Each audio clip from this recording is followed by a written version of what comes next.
Sasa sisi kama wagombea na ambao hatuna sehemu ya kukutana, tukaunda group sogozi la WhatsApp ili kuweza kuweka mawazo yetu kwa pamoja na hatimaye tuweze kuyawasilisha kwa katibu mkuu.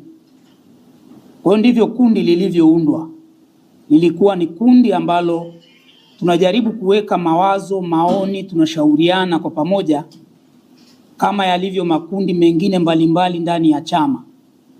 Kwenye chama chetu kuna makundi kwenye kata, kwenye vitongoji, na tungeweza hata kuliita Chadema Family,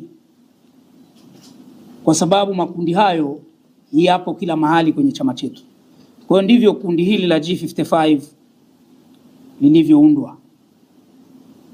Lina wajumbe wengi na bado tunaendelea kushauriana mambo mbalimbali.